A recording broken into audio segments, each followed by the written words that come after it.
So the last component of taxation that I want to bring up is revenue maximization. So deadweight loss is the cost of taxation. Revenue is the benefit of taxation. So here we're covering kind of what are the costs, what are the benefits, and how do we think about fairness? So covered all of our bases. But sometimes people talk about how do we set tax rates in order to maximize revenue? And this is commonly discussed in terms of lowering taxes in order to avoid the kind of offsetting effect that taxes have on the market.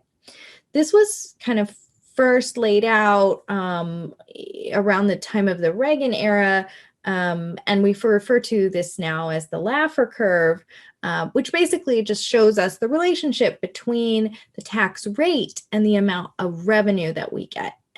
Primarily, this is discussed in the context of an income tax, which is a little different than the sales taxes that we've been talking about so far, but really similar idea. That, the amount of revenue you get is going to be a function of both the tax rate and the thing that you're taxing. So with income taxes, we're taxing income, and generally we're talking here about labor income. So we want to think here about how the relationship between the revenue you get from a tax and the tax rate is affected by people's choice about how much to work.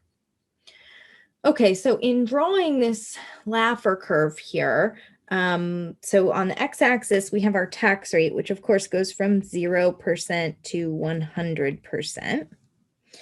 And then on the y-axis, we have tax revenue. So if we have a tax rate of 0%, tax revenue is 0, right? No taxes, no tax revenue. That's easy. Okay, now maybe a little bit more challenging. What do you think would be revenue from income tax if the tax rate were 100%? It's a little tricky because I think it's also 0. The reason is because if I know that every dollar I earn goes directly to the government and I don't get any of it, then why am I working, right? I'm not going to work if I don't get any income from that. So if the tax rate is 100%, then we would also expect revenue to be something close to 0. And this implies that, right, what is happening here between these points is that for some range of taxes, increasing taxes will lead to more revenue. But for some range of taxes, increasing tax rates actually leads to less revenue. And remember, the only reason to have taxes is to raise revenue so the government has money to fund whatever programs that we think they should fund.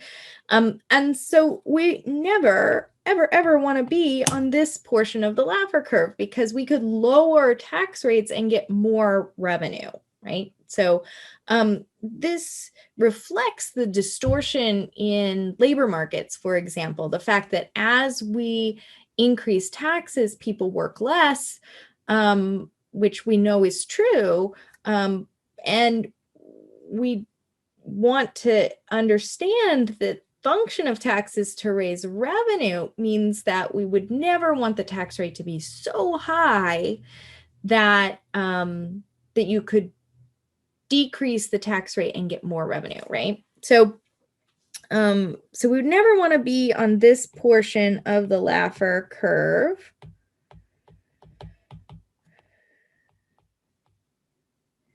And then the next relevant question is, where is that, right? Where is it that we don't want to go?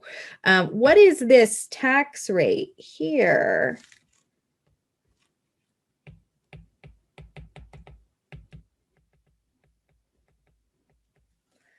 That we don't want to exceed. And this is definitely not an argument for for being at that tax rate. It's just saying that you would never want to be higher than that tax rate. Well, this is a very important question and something that economists have tried to answer. But we don't know exactly. It probably depends on a lot of factors, what it is you're taxing, and how well you can enforce the tax, and a variety of things. We have estimates that this number is probably somewhere between a 50 and 80% average rate. Okay, so normally when we talk about tax rates, we talk about marginal rates. So we define our tax brackets by defining marginal rate, which means the rate at which you're taxed every dollar beyond that amount. Here we're talking about average rates. So the simple answer is that this is very high for an average tax rate, and we're probably nowhere close to that. So even when the marginal tax rates were very high prior to the Reagan tax cuts, we saw that after the Reagan tax cuts, tax revenue did decrease. So probably even then we were on the correct side of the Laffer curve. And you may hear this offered as an argument for decreasing taxes, but I would expect that any tax decrease would result in also a decrease in government revenue. Of course, there are other arguments for decreasing taxes, but this is probably not a very good one. It did resurface in all of the debates surrounding the proposed wealth taxes during the last presidential primary season. And there was some fierce debate about what the response would be to a wealth tax. So that's all quite interesting. And again, there's a lot more questions to ask and room to study here if that's interesting to you as well.